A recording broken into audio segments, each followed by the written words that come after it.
Members, as is our custom, before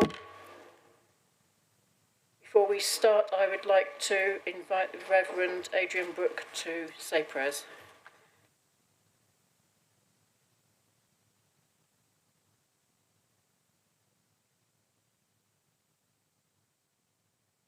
Respite in amongst your very busy schedule that I know you're having today. I don't want to add more stress, but the coronation is this year, and I was thinking about that. And at one point in the coronation service, the moderator of the Church of Scotland presents the monarch with a book, the Holy Bible, and says, "We present you with this book, the most valuable thing that this world affords. Here is wisdom, this is the royal law, these are the lively oracles of God." And the Bible is the foundational document of not just our society, but Western civilization. But like all things, when the foundation is removed, everything it supports collapses. And civilizations, empires, and societies throughout history have always collapsed when their values and morals and spiritual life becomes corrupt. But this is something that cannot be restrained by rules, but is restrained in the heart by our moral strength and characters of each of us. As G.K. Chesterton said, "Abolish religion if you like, throw everything on secular government if you like, but do not be surprised if a machinery that was never meant to do anything but secure external decency and order fails to secure internal honesty and peace." So it's my prayer for you all that we maintain those sure foundations upon which our governance, civic life is built. Let us pray. Prayer from the Book of Common Prayer for Parliament and Council. Most gracious God, we humbly beseech thee, as for this kingdom in general, so especially for the High Court of Parliament and this council, under our most religious and gracious King at this time assembled, that thou wouldst be pleased to direct and prosper all their consultations to the advancement of thy glory, the good of thy church, the safety, honour and welfare of our sovereign and his dominions, that all things may be so ordered and settled by their endeavours upon the best and surest foundations, that peace and happiness, truth and justice, religion and piety may be established among us for all generations. These and all other necessaries for them, for us and thy whole church, we humbly beg in the name and mediation of Jesus Christ, our most blessed Lord and Saviour. Amen. Thank you very much. I'm sure, as always, the invitation is always if you wish to stay and yes, sir, I will surprise you one day. Be entertained, but Today is Shrove Tuesday, and I've got pancakes. And being a traditionalist, but then that also means I have to give up something for Lent.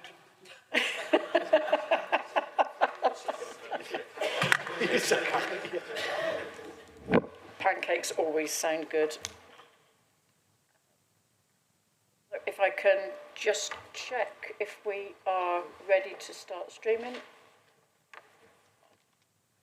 Okay. Great. Thank you very much. Members, welcome to this afternoon's meeting. Mr. White, do we have any apologies, please?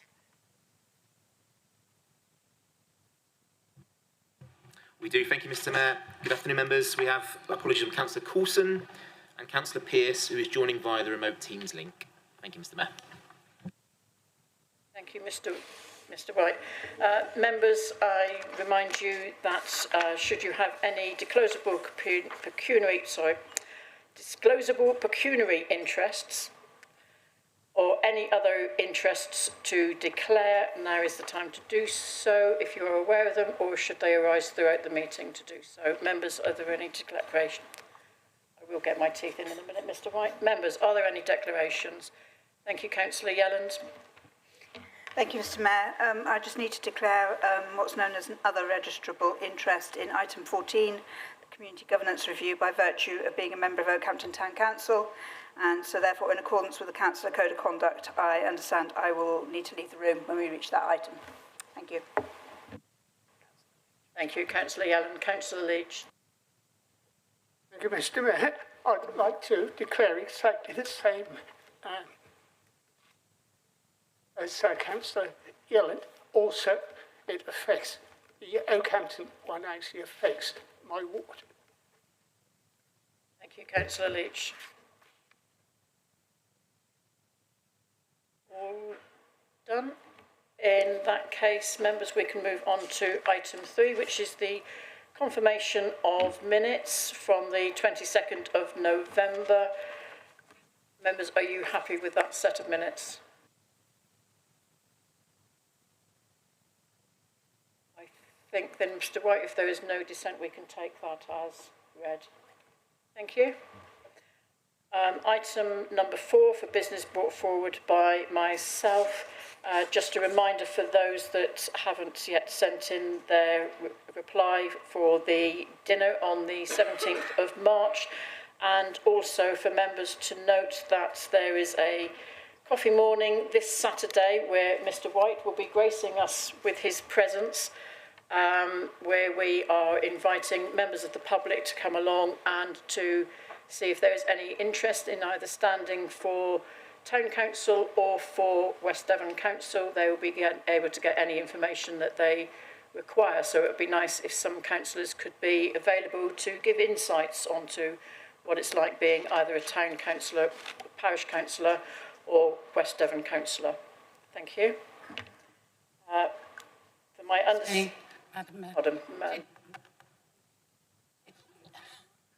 Did you say where it was going to be? Thank you, Councillor Ewings. That is in Oakhampton in the Charter Hall. So from 10 until 12, you can come and have some delicious cake and coffee, as well as looking suitably appropriate and memberish-like. Sea salt is good.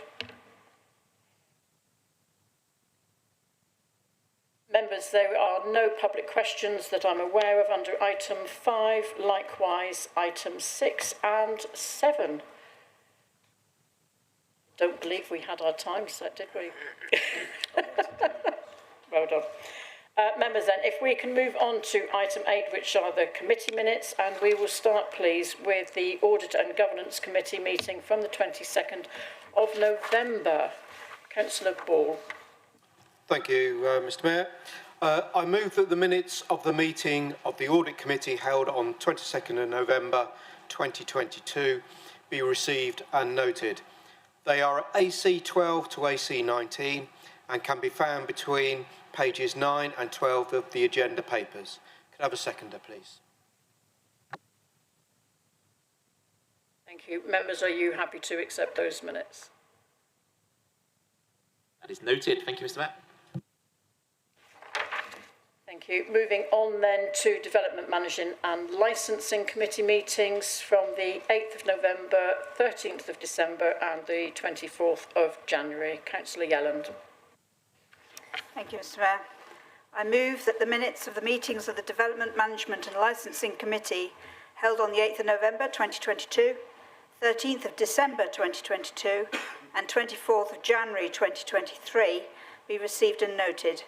They are DMNL 21 to DMNL 27, DMNL 28 to DMNL 34, and DMNL 35 to DMNL 41, and can be found between pages 13 and 17, 19 to 21, and 23 to 25 respectively, with the exception of recommendation DMNL 39. Could I have a seconder, please?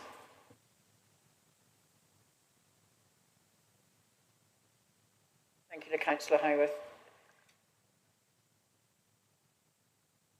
Councillor Yellen.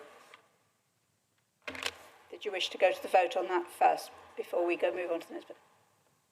I'm taking that as noted, Councillor, unless somebody starts waving drastically at me.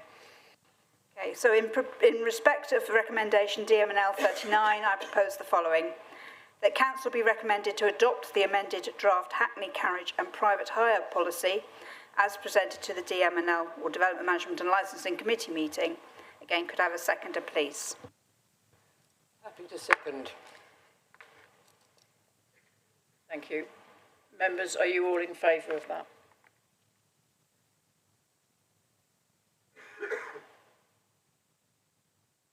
Thank you, members. That is unanimous for the recommendation. Thank you. Thank you, members. If we can move on then, please, to the Hub Committee meeting from the 13th of December and the 31st of January. Councillor Joy. Thank you, Madam Mayor.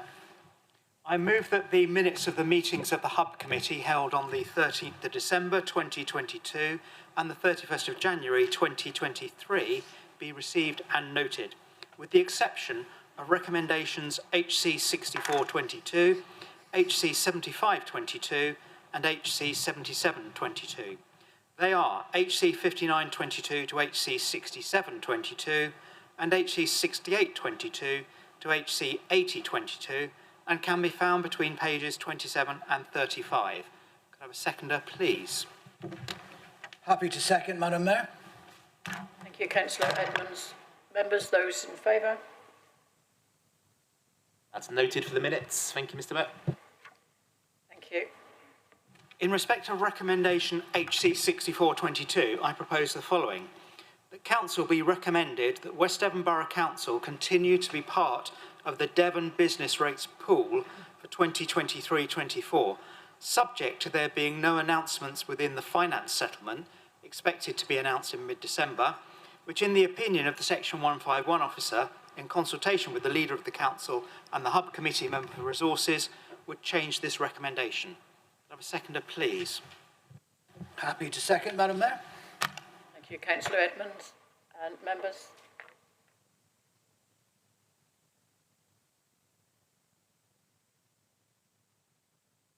That is unanimous for that recommendation. Thank you, Mr. Mayor. Thank you.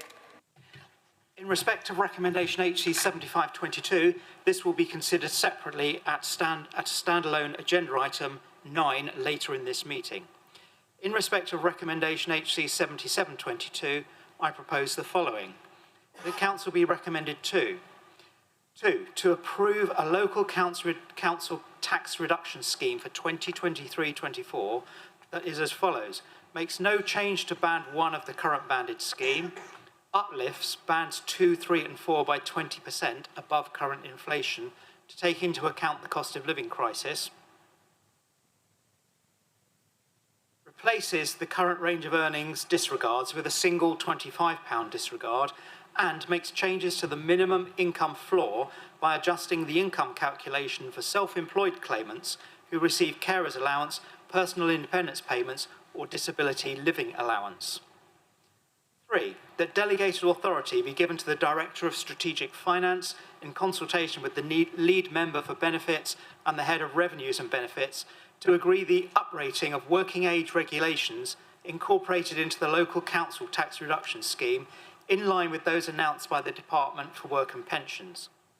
4, that officers are instructed to take immediate steps to apply the £25 council tax support fund payment to the 2023-24 council tax bills of eligible council taxpayers as announced by the government on the 19th of December 2022 and bring forward proposals for a discretionary scheme in the late spring of 2023.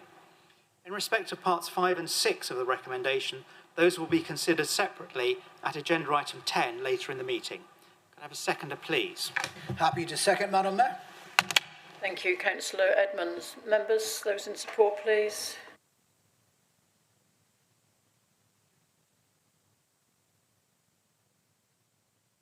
Recommendation was unanimous. Thank you, Mr. Mayor. Thank you, members. Councillor Ewan, sorry, just before we move on to your meeting, can I remind members, please, to mute their laptops so that we don't hear the notifications as the emails, etc., come through. Thank you. Moving on then to the Overview and Scrutiny Committee meeting from the 15th of November and the 17th of January. Councillor Ewings, please. Madam Mayor, I move to present the minutes of the meetings of the Overview and Scrutiny Committee held on the 15th of November 2022 and the 17th of January 2023. be received and noted. They are ONS 3122 to ONS 4222 and ONS 4322 to ONS 5322 and can be found between pages 37 and 42 and 43 to 48 of the published agenda papers. May I have a seconder, please? Happy to second that, Mr. Mayor. Thank you, Councillor Kimber. Members, those in support? That's clearly noted. Thank you, Mr. Mayor. Thank you, Mr. Wright. Members, if we can move on, please, then to item 9, which is the draft revenue and capital budget proposals for 2023-24. Councillor Joy, would you like to introduce the report, please? Thank you, Madam Mayor. Members, the papers in front of you represent the latest revenue and capital budget proposals following the confirmation of the financial settlement and consideration of these proposals by both the Hub Committee and Overview and Scrutiny Committee. Mrs Buckle and her team have completed the task of bringing the settlement figures into the budget. And whilst many of our assumptions have been borne out, there are some variances from previous iterations of the report which are described and set out in the report at section 1.9. In summary, the report sets out proposals for the Council to set a balanced budget in 2023-24. Members will also note, and this is a critical point when we come to discuss some of the recommendations, forecast budget deficits in the medium-term financial strategy of £225,000 in 2024-25 and £470,000 in 2025-26. The views of the Overview and Scrutiny Committee have been sought on the recommendations to Council and resulted in one change to Recommendation 7. In summary, the recommendations deal with the following items. An increase in Band D council tax of £7.37 or 2.99%. That the financial pressures listed in Appendix A of £1.9 million are noted. That there are net contributions from earmarked reserves of £46,000, including £150,000 from the Business Rates Retention Reserve. The use of £150,000 of NHB funding, including a proposal to allocate £78,500 of new homes bonus funding to the Dartmoor National Park Authority to assist that authority in keeping open the Princetown Visitor Centre for the summer, whilst other options are explored. Members will be aware that new homes bonus is paid to districts with a strong recommendation that where appropriate, they be passed on to national park authorities. We have generally done so on application from the National Park Authority, and so this contribution seems like an appropriate response at this time. Savings of £1.1 million, also listed in Appendix A, are to be noted. Total net expenditure is noted at £8.588 million.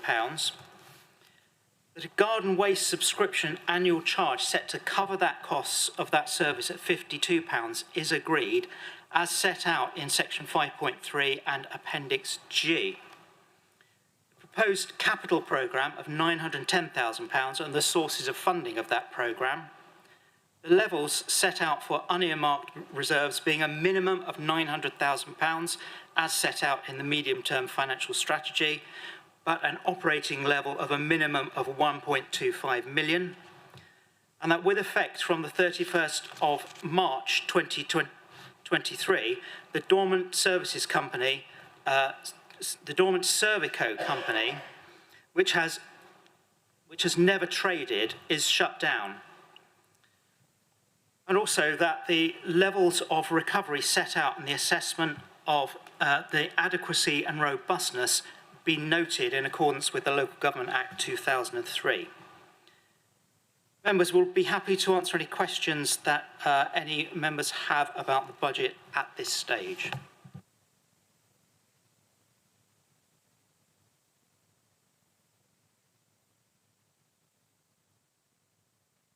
I think, Councillor Dewar, you quit while you're ahead. In which case, Madam Chair, I'd like to move the proposals that are contained en bloc, and they are to be found on agenda item 9, and across pages 49 and 50 of your agenda papers, including Roman numerals 1 through 12, no, 11, I do apologise. Can I have a seconder, please? Happy to second, Madam Mayor. Thank you, Councillor Edmonds. Members, is there any debate?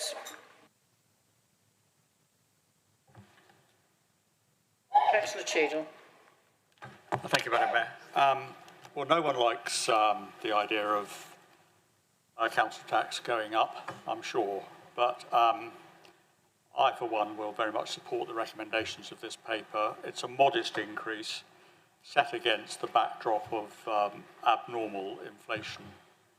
And also on the garden waste increase, again, I think this council has set a cost recovery price. So we're not looking to make a profit out of this. We're simply, as it's a discretionary service, looking to cover the costs. So I think on most measures, this is a very measured, prudent and acceptable set of proposals. Thank you. Thank you, Councillor Cheadle. Anyone else like to? Councillor Sellis. Thank you, Madam Mayor. I actually voted against the increase in garden waste collection at the Overview and Scrutiny Committee, as some others did as well, I believe. However, with due consideration, listening to people's arguments to support it, I have actually changed my mind, and with due consideration, I will be supporting it. So that is a change. I have listened. Thank you, Councillor Sellis. Councillor Moody. Thank you very much, Madam Mayor. I too have concerns about the garden waste increase. And to a lot of people, they'll see it as a 25% increase. However, as with Councillor Sellers, I abstained from voting on this issue at ONS. But having looked at the situation, the fact that we need to increase the cost, to increase the charge to cover our running costs, so we can't run at a loss, I think that I've taken on board what other members have said, and I will be supporting it, reluctantly. Thank you. Thank you, Councillor Moody. Councillor Ridges. Thank you, Mr. Mayor. It always amazes me, actually, when we come to these budget meetings and we talk about millions and millions and that's moving back and forward and in the 11 points we have in front of us, and then we always focus on the really small one, which is the garden waste scheme. But I will just talk to this as well. I think it's absolutely appropriate that we cover our costs. And for those people who don't want to do it, there is another option that is a lot greener, is home compost. Thank you, Councillor Ridges. Members, if that is everyone, sorry, I'm just checking behind me to make sure there's nobody online wishing to speak to that. Members, in that case, if you could indicate your support. My apologies, thank you, Mr. White. Members, because this is the budget, it will be a recorded vote. Mr. White, please. Thank you, Mr. Mayor. Therefore, members, Councillor Ball? For. Councillor Blackman? Definitely. Councillor Bridgewater? Councillor Cheadle? For. Councillor Crozier? For. Councillor Daniel? For. Councillor Davies? For. Councillor Edmonds? For. Councillor Ewings? For. Councillor Hayworth? For. Councillor Drury? For. Councillor Kemp? Councillor Kimber? For. Councillor Leach? For. Councillor Moody? Councillor Mott? For. Councillor Moyes? Councillor Ratcliffe? Councillor Renders? For. Councillor Ridges? Councillor Samuel? For. Councillor Sellis? For. Councillor Southcott? For. Councillor Spettigue? Councillor Turnbull?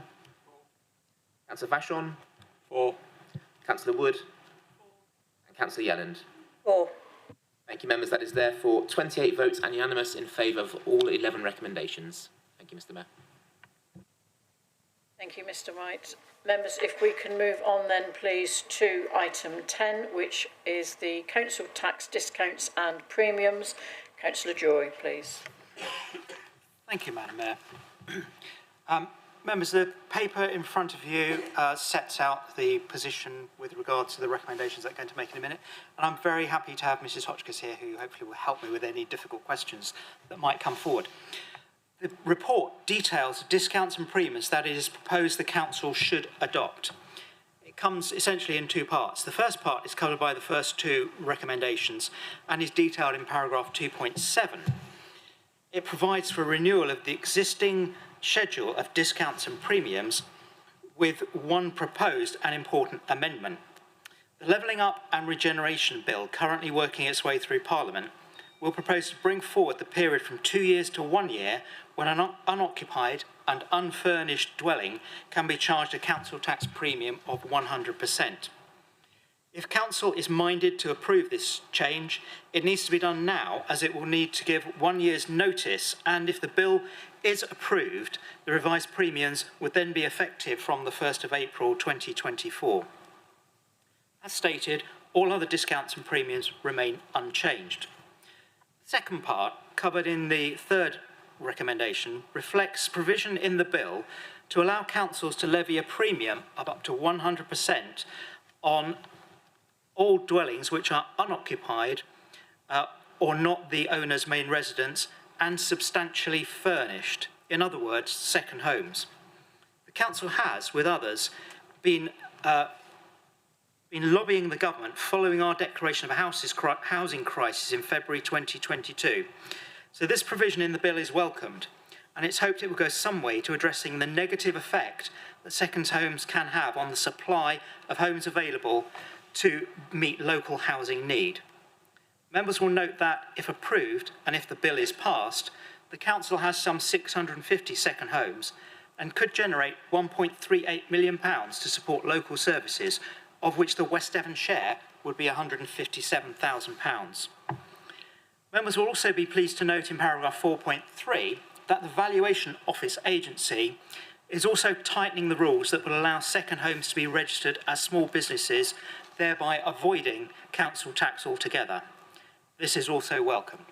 Members, we'd be happy to take any questions. Councillor Yelland. Thank you. Yes, I just did have a question on this, and it may be that it sits within discretions already which aren't listed. But I was thinking, you know, what happens when a property is empty but, say, subject to probate, or where somebody has had to go into residential care and they don't have another family member, so their property is sort of just left standing but there's nobody to pick it up and take it forward? I wondered if there was any discretion within that or how that would work. Thank you. Thank you. I believe that there are processes and discretions to deal with that. Perhaps Mrs Hotchkiss could enlighten us further. Happy to answer that one. For the scenarios that you've identified, they're actually council tax exemptions rather than discounts, so they're applied nationally. Thank you.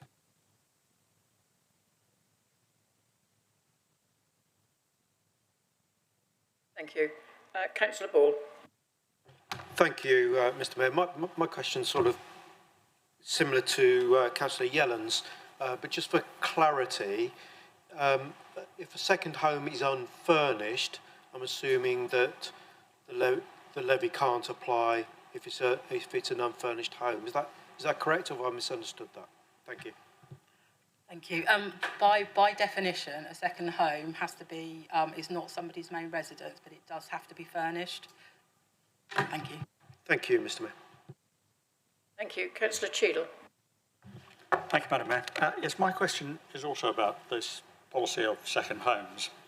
And I just wondered if there's any research been done on the impact of a change like this. I mean, I expect this proposal is twofold. One, it raises additional revenue, and that revenue can be directed to where we want it to be directed to. But also there may be a part of this which would persuade people not to have second homes, and those homes then would become somebody else's first home, as it were. And my question really is, by raising the council tax on second homes, have we any idea what the impact is actually going to be on freeing up second homes to become people's first homes?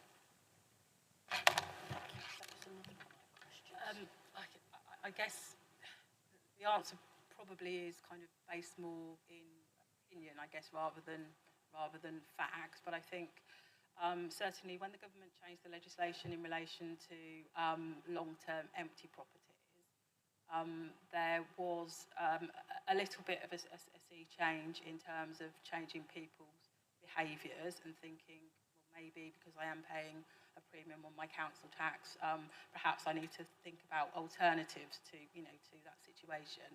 But I think there's probably kind of fairly, I guess it's the point at which it becomes untenable, or at the point somebody looks at the costs associated with holding that second property, and kind of when it kind of becomes financially viable or not viable. I'm not aware of any sort of specific research in terms of this area and whether or not it does actually encourage people to bring properties back into use. But that is one of the sort of the back, parts of the drivers for the legislation as well. I'm happy to just have a look and just see if I can just have a look and just see what kind of the movement's been across, I don't know, say going back sort of like the last 5 years, and report back if that would be helpful.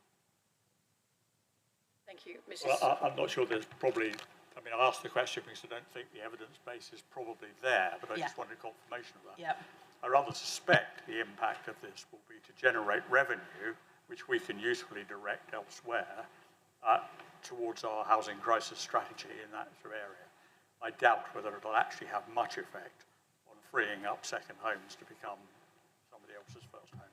So we don't want to anticipate a shift, or much of a shift.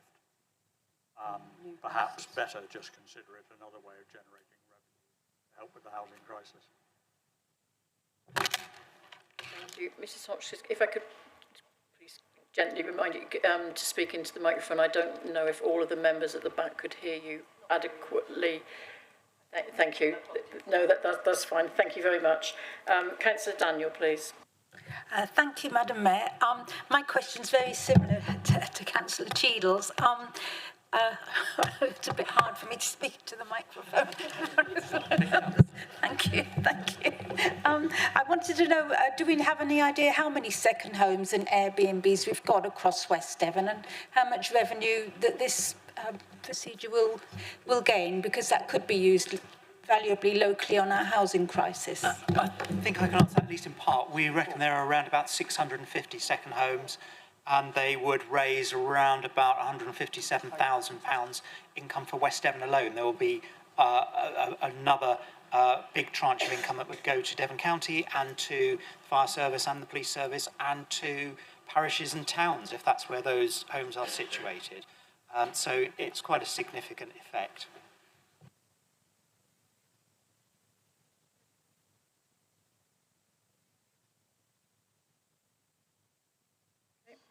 Thank you, Councillor Daniel. Councillor Pearce, please. I understand you have a question. Thank you, Madam Mayor. My question is that there's no guarantee that this extra money will be going to providing much needed affordable homes in West Devon. And I'm just wondering if your officers have any plans when the bill that's going through Parliament at the moment to introduce extra revenue from second homes, which hopefully we will be able to do from 2024 onwards, whether that money can be used in providing affordable homes, because we are in a dire situation at the moment. We declared a housing crisis some time ago, and yet we're not providing enough affordable homes for the need that is in place now and will be growing. Thank you. Thank you, Councillor Pearce. Thank you, Councillor Pearce. Well, I agree with you on with much of what you said. I would not be willing, I think, to make a commitment at this stage as to how that money should be spent. Clearly, it will be additional money, and there may well be budget pressures that we need to use that money for. I think it would be for the council at the time to determine how they would like to spend that money. It may well be, if the budget circumstances permit, that we would want to allocate it towards the provision of additional social or affordable housing. But I think it would be a question for the council at the time, Councillor Pearce. Thank you. Thank you, Councillor Drury. Councillor Vachon. Thank you, Madam Mayor. My question is really, is there a I've asked this question before actually, is there a definition for substantially unfurnished properties? Because as I see, unoccupied furnished dwellings will have are actually zero rated, but one that is substantially unfurnished would have 100% levied on that. Would that mean that a tenant could actually put in furnishings to a certain degree and actually claim the zero levy?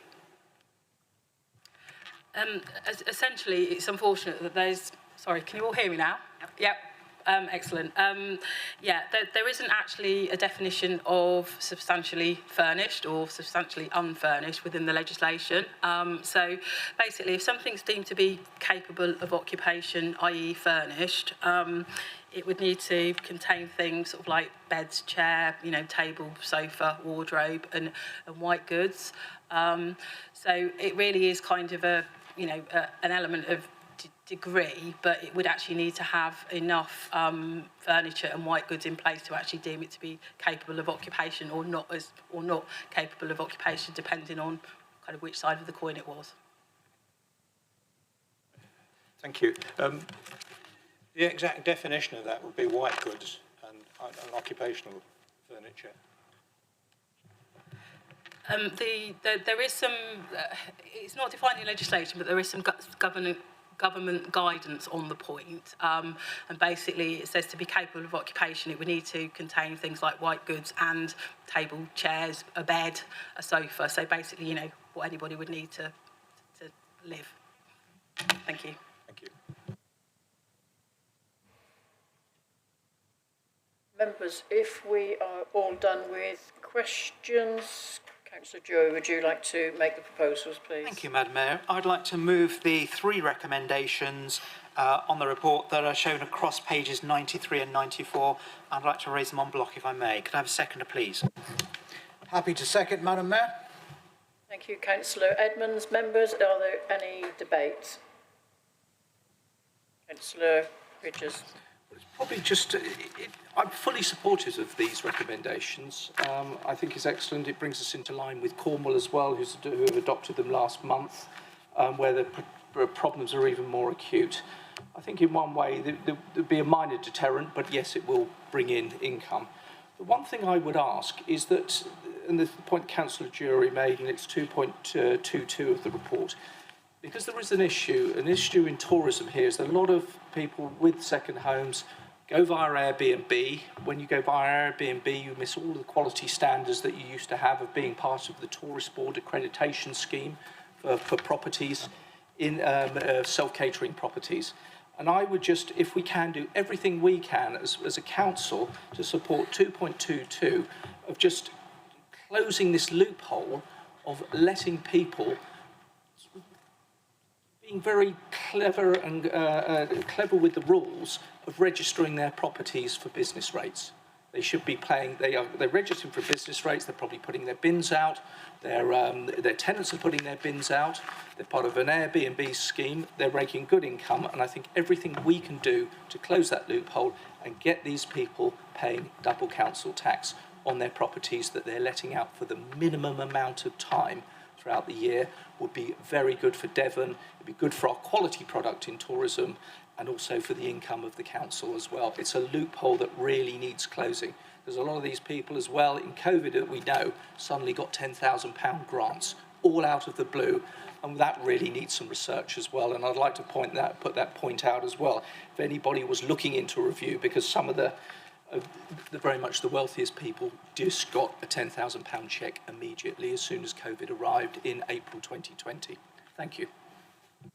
Thank you, Councillor Ridges. I think from the indications that I'm receiving, you have a lot of support with that statement. Is there any other debate, members? In that case, Mr. White, would you like to take the vote, please? Members, those in support?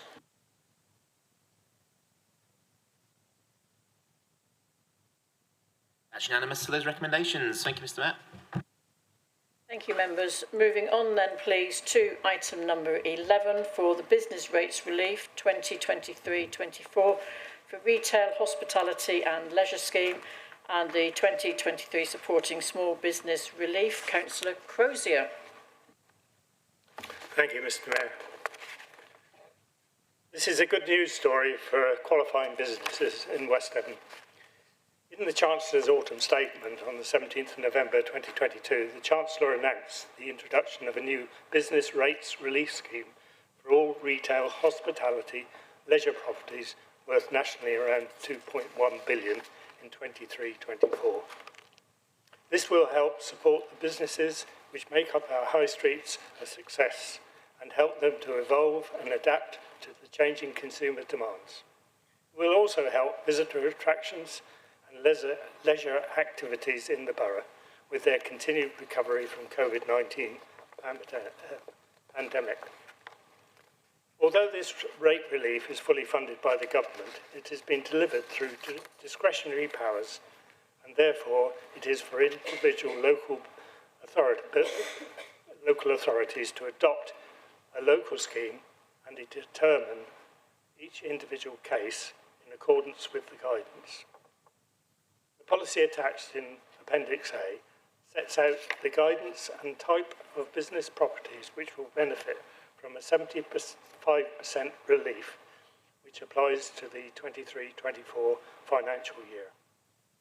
The government has set up a cash cap limit of 110,000 per business, lucky them, which means that the national chains are unlikely to reach that threshold and will be ineligible for this relief. As the new rating list comes into effect from the 1st of April 2023, some rateable values have increased, meaning that some small businesses will lose their existing entitlement to small business rates relief. The government has also introduced a supporting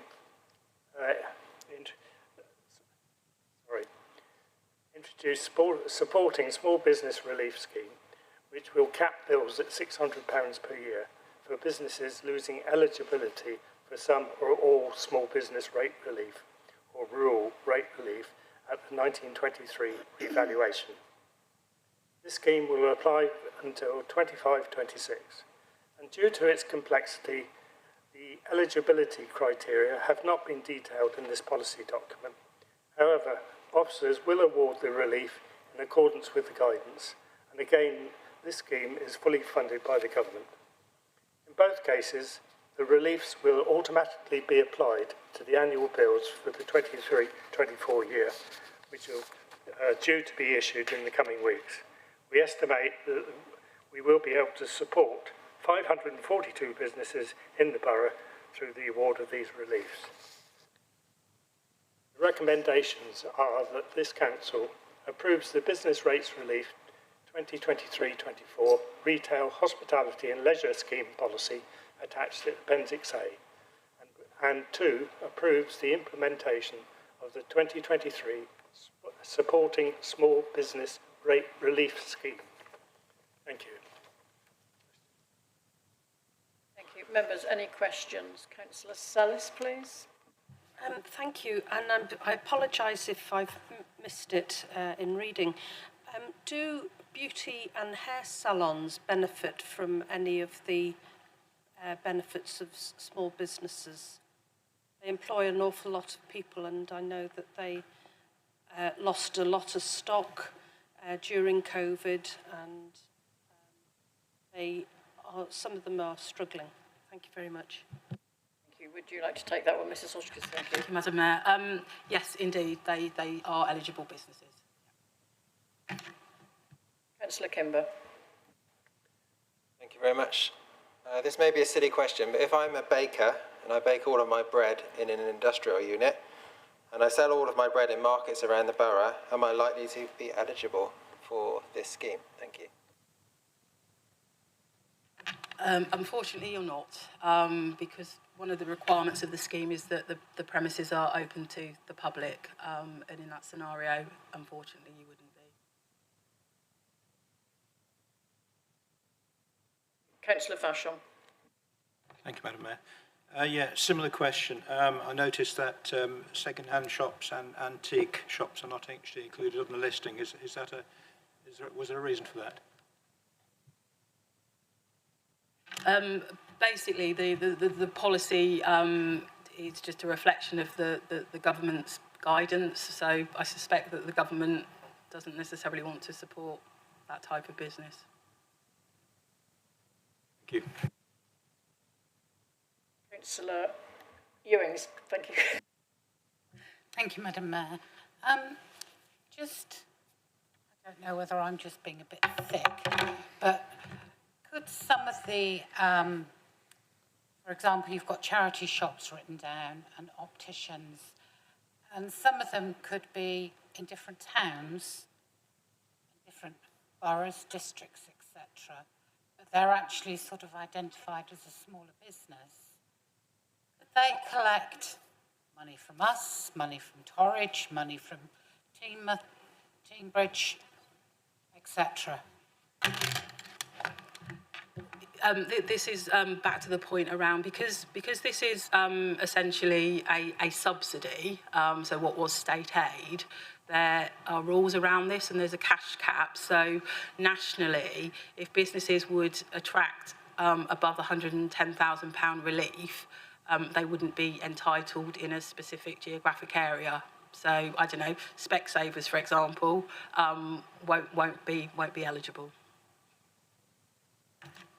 Councillor Ewings. Sorry, I meant independent businesses that are in different towns.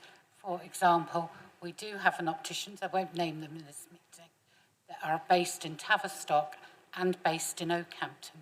Yes, that's still West Devon. I can't remember. They used to have one in Launceston. I don't know whether that's still there. And also, going back to Councillor Ridge's point, Airbnbs who are business registered will be entitled to this. So on the first point, in that scenario, you could have a small multiple who would still qualify up to that cash cap limit. So if it was a small chain, they potentially could qualify in all sorts of places. In terms of the second point, basically this is just a reflection of government guidance, and that type of property qualifies. Thank you. Councillor Ewing, did you want to come back on that?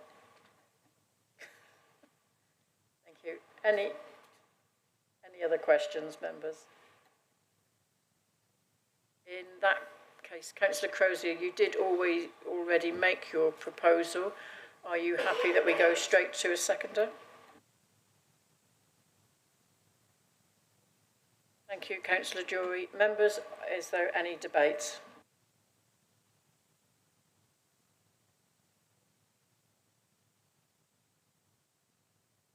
Go on, Councillor. I know you were twitching I think this really, on the whole of it, 98% of it is excellent, because really are covering most businesses, and it's of great benefit to a region like West Devon's and an area like Devon, with the leisure hospitality trade that really is suffering.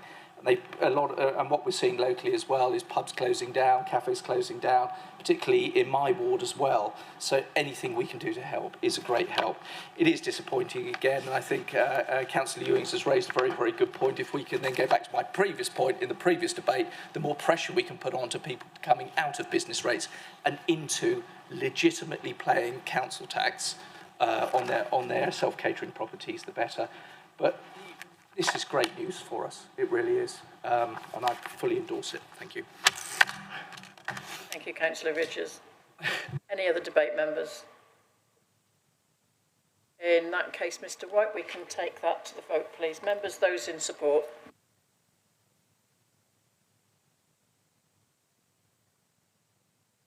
That is unanimous. Thank you, Mr. Mayor.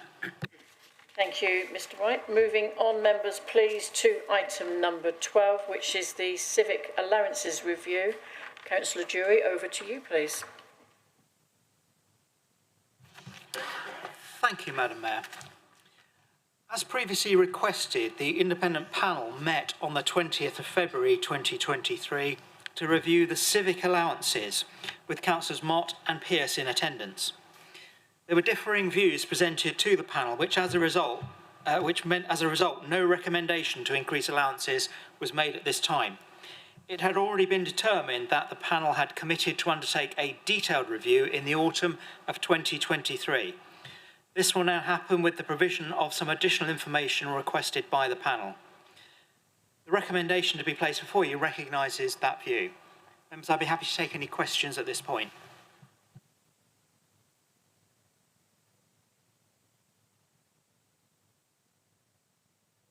Councillor Ewings. Had assistance that time, Madam Mayor.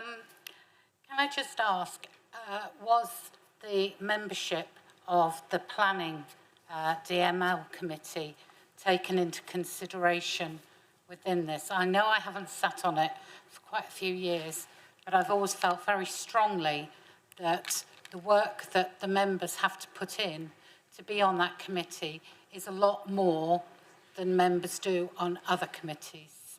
I think, Councillor, that is outside the scope of this report, but Mr. White will be able to answer that question. Sorry. That's correct, Mr. Mayor. This item is solely concerned with the referral from the last council meeting regarding the civic allowance. But having said that, the issue about the DML committee membership and the whys and wherefores of a special responsibility allowance will be part of the review going to the panel in early autumn. That's already been taken forward. Thank you. Did you want to add to that, Councillor Jury, or you? No, I was just going to put that view forward. Thank you. Thank you. Any other questions, members?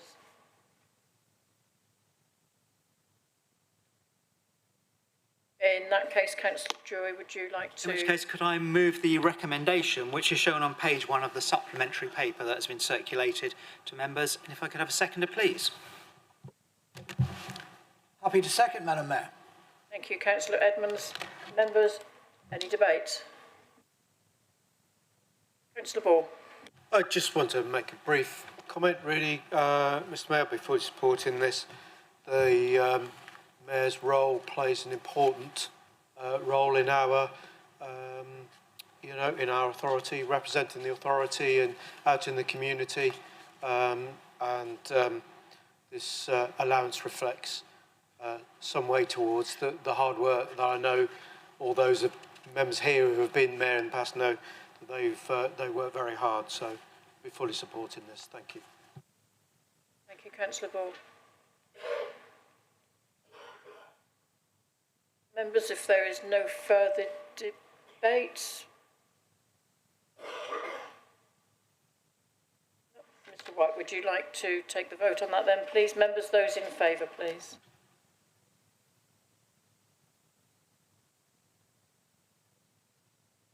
That is unanimous for the recommendation. Thank you, Mr. Mayor. Thank you, Mr. White. Moving on to item 13, please, which is the calendar of meetings for 2023-24. Councillor Jory, please.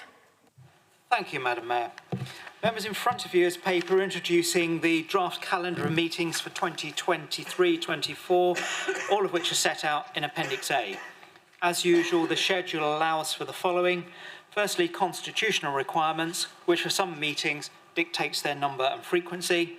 Secondly, a desire to arrange meetings on a Tuesday wherever possible. And thirdly, avoidance of formal meetings in school holidays wherever possible, including a reasonable break in the summer and over Christmas and New Year.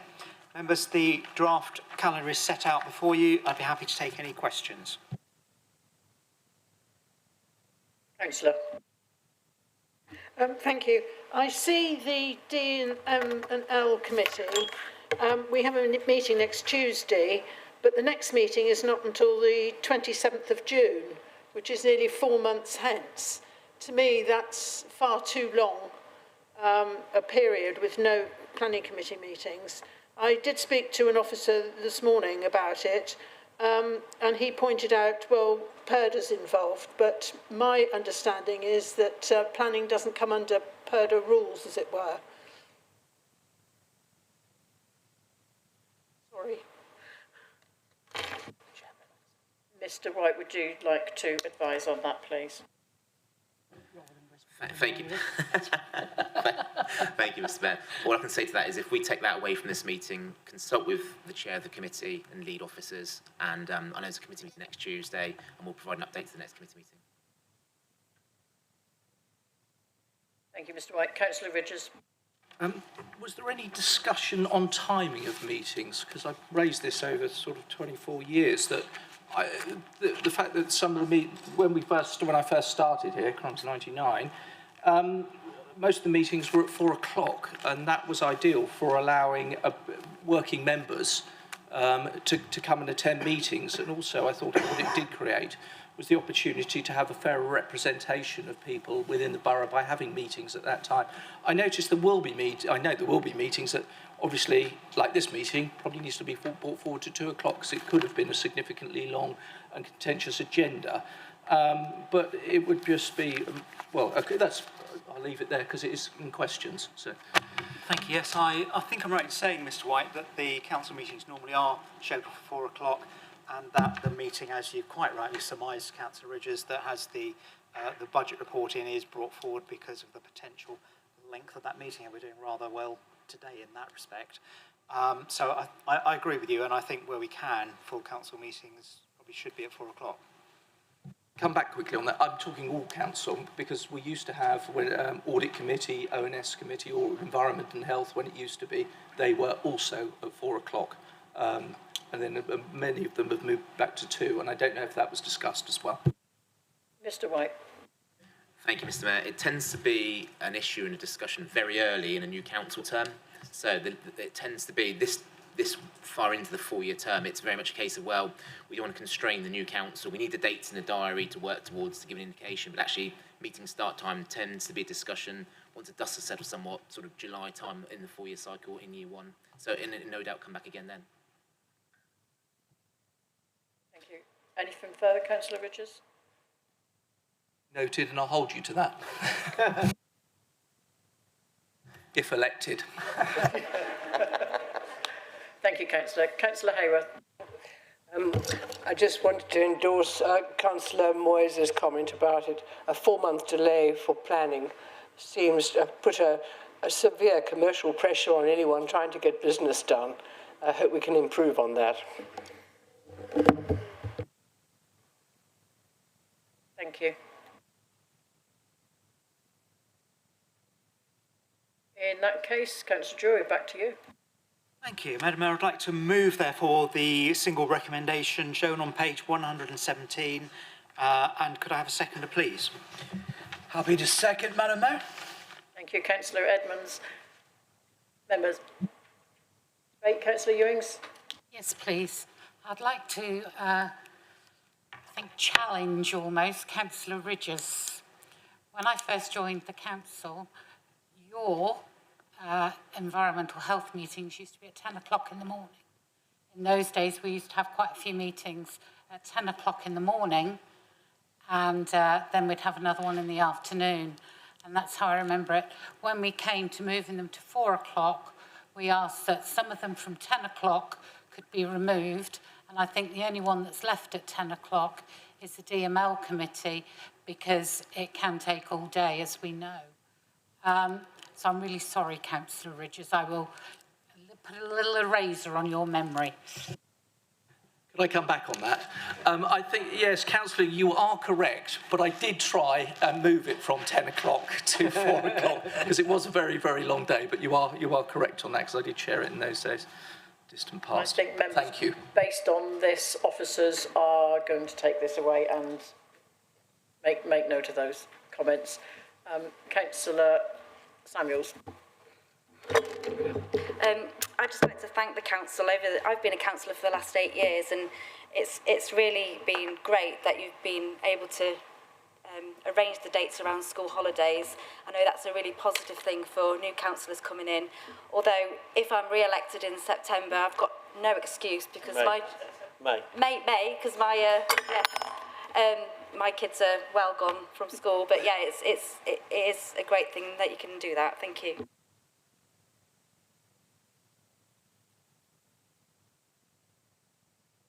Councillor Pearce, sorry, it's difficult to see you behind me, Councillor. My apologies. Don't worry, Mr. Mayor. Thank you for noticing me. I think what members have to do, and I'm picking up on Councillor Ridges here, hoping to move everything to 4 o'clock.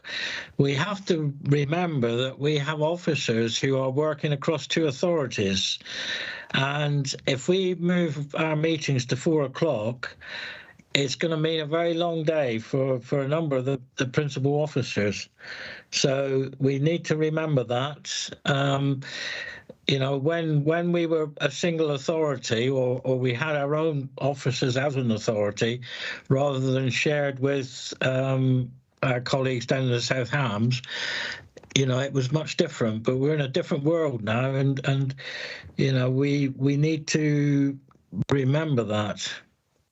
Anyway, thank you. That's my view. No doubt it'll come in the new council when decisions will be made. But I know if I was an officer and I'd spend a full day, working across 2 councils and then having to pick up a meeting at 4 o'clock, which might go on till 6 or 7, as it does sometimes, it's going to make a very long day. Thank you, Mr. Mayor. Councillor Moyes. I think we have a situation of flexi time, so that perhaps if they worked on late into the evening, they could have a couple of hours off in the morning.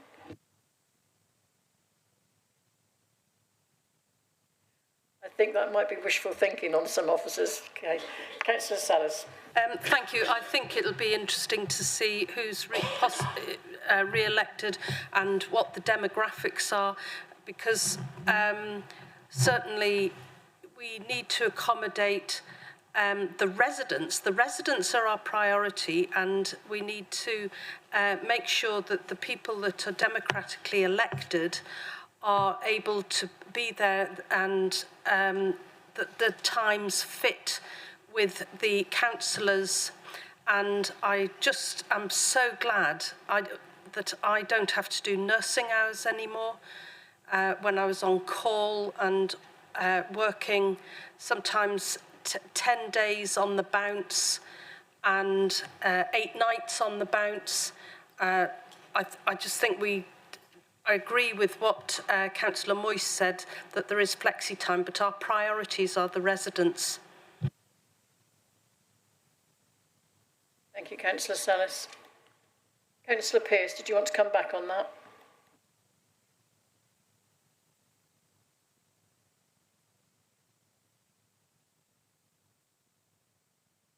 Sorry, Mr. Mayor, my apologies. That was a hand that I forgot to take down. That's fine. I just wanted to check before we moved on. Yeah, okay, thank you. Members, if we are all done then. Sorry, Councillor. Thank you, Mrs. Mayor. I just wanted to say that the main thing here is talking about equality and diversity, isn't it? And making sure that we have representative members on our council of our public, which I think is a point that we've already made. But that's essentially what we want, is to encourage people who from different backgrounds, different genders, different whatever they are these days, everybody welcome and everybody here with a point of view. Thank you. Thank you, Councillor Wood. Councillor Davies. Yeah, thank you, Madam Mayor. I'm sure when Councillor Ridges raised this as a point, it wasn't probably going to be our biggest debate and discussion point of the afternoon, but just a throwaway comment led to this. But I'm sure the thing is, we've got elections coming up. Isn't it the best if we just leave this until the new councillors are elected and they can choose the time that's best suited for them? Thank you, Councillor Davies. In that case, members, are we there? Thank you. Mr. White, would you... Councillor Drury, would you like to take the proposal? No, we're done? My bet's on 3:40 for a finish. I've got to delay this as long as we can. Mr. Bates has an earlier finish time.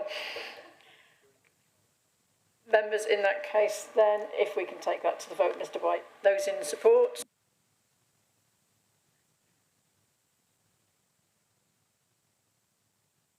That is unanimous. Thank you, Mr. Mayor.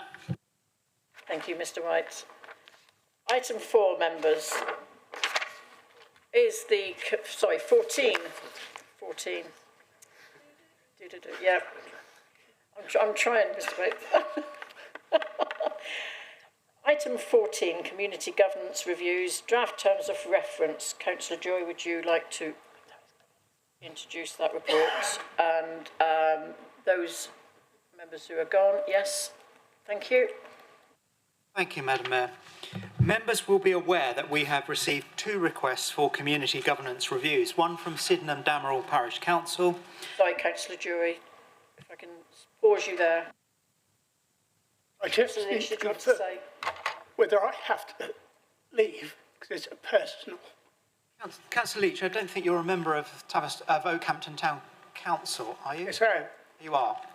But it's personal, not anything else. Madam Mayor, the advice that I gave to Councillor Yelland was that as a member of the Town Council, she was not able to take part in the discussion or to vote on the matter and should leave the room in accordance with the algorithm in the guidance I've issued. Sorry, Mr. Mayor, I wasn't given advice. Okay, no problem, Councillor Leach, thank you.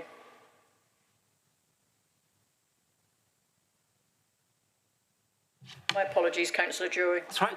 Thank you, Madam Mayor. I will restart. Members will be aware that we have received 2 requests for community governance reviews, one from Sydenham Damerel Parish Council and one to review the boundaries of Oakhampton Town Council and the surrounding Oakhampton Hamlets Parish Council. Both petitions were valid. West Devon Borough Council has responsibility for considering these reviews, and the paper sets out at Appendix A the draft terms of reference for which approval are sought.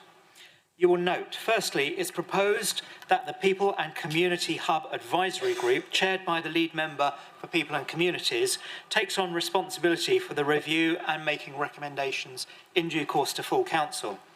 And secondly, in order to mitigate the effects of elections in May 2023, the introductory stage is scheduled to run from the 23rd of February through to the 14th of June 2023. The terms of reference set out the role of the Borough Council in conducting consultations and the proposed timetable for doing so. Members, I'll be happy to take any questions. Councillor Ewings. Just to be clear, is this talking about a merger for Oakhampton Town Council and Oakhampton Hamlets? No, it's not, Councillor. I think it's important to remind members that this isn't to consider the merits or not of the review. This is just to agree the terms of reference that will investigate those. Right, thank you.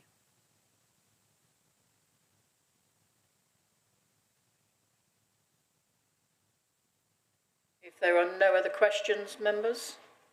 Thank you. In which case I would like to move the recommendation on page 123 of your order papers. And a seconder, please. Happy to second that, Madam Mayor. Thank you, Councillor Edmonds. Member, are there any debate, please? Councillor Ridges, I can see you poised. Would you like to lead the charge on this one?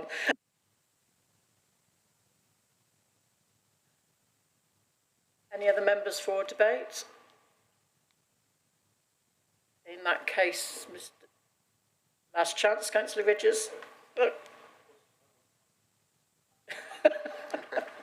In that case, Mr. White, would you like to take the vote, please? Those in support?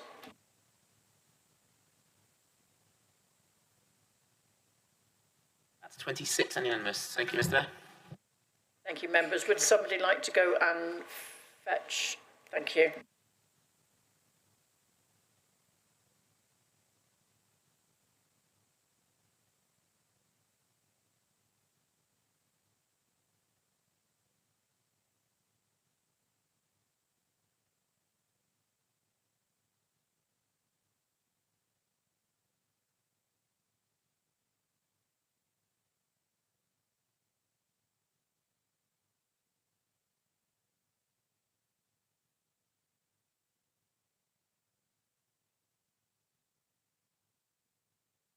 Members, item 15 then, please, which is the pay policy statement. Councillor Joy, please. Thank you, Madam Mayor. Members, the Council is required to agree and publish a pay policy statement each year, which includes details of the remuneration received by chief officers. That report is attached for your consideration. The Hutton report identified that the most appropriate way of measuring pay dispersion within an organisation is the multiple of that paid to the head of paid service to the median earnings within that organisation. You'll note that this figure is 4.6 times. If the relationship between the salary of the head of paid service and the lowest paid worker exceeds a factor of 10, then a full report must be submitted to Council. You'll note that that particular figure is 6.24 times. The Council also publishes a report on the gender pay gap on its website. Members will note the level of salaries paid to the senior leadership team. I'd like to make a further comment at this point, and that is that we share these costs with South Hams District Council, and without that arrangement, we would not be able to provide the remuneration nor the scope and breadth of work and responsibility to attract the calibre of individuals that we have within the senior leadership team. And that, I think, is an important point to note. On that note, I'd like to offer to take any questions on the pay policy statement.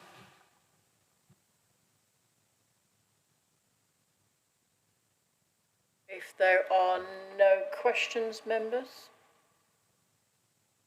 Councillor Jury, would you like to make the proposal, please? Thank you, Madam Mayor, in which case I'd like to move the recommendation which is shown on page 131 of your papers, if I could have a seconder. And I'm happy to second that, Madam Mayor. Thank you, Councillor Edmonds. It's good for the knees, all this up and down. I said it's good for the knees, all this up and down. Absolutely. Members, is there any debate on the paper, please? Councillor Cheadle. Well, Madam Mayor, at the risk of embarrassing the Chief Executive, who, of course, isn't allowed to speak to this paper, although it's about him and others, I'd just like to say that I think we get incredibly good value for money out of our officers. We are very fortunate to have a very competent suite of officers looking after the council, so I very much support this paper. Thank you, Councillor Cheadle. I'm sure that view is endorsed across the membership. Councillor Ridges. Thank you, Councillor Cheadle. I entirely agree, and I really appreciate your support in giving our support to the senior officers. Thank you. Councillor Ridges. Yeah, again, I'd like to endorse Councillor Cheadle's points. I think if you're looking at a senior leadership team here responsible for about 365 employees, turnover 25 million, but an enormously diverse range of functions that we have to carry out as well. So if you were looking at the private sector, I think we're getting very good value for money here. Thank you, Councillor Ridges.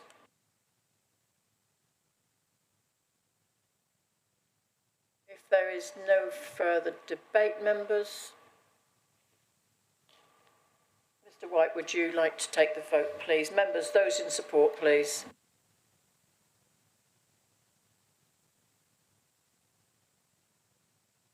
That is 28 unanimous. Thank you, Mr. Mayor. Thank you, Mr. White. Members, thank you for your attendance. Mr. Bates, I think you're on the money. Not quite you, close. I think you win today's bet. Members, thank you very much for your attendance. Enjoy the rest of your week. I look forward to possibly seeing some of you on Saturday if you're able to make it. Thank you very much.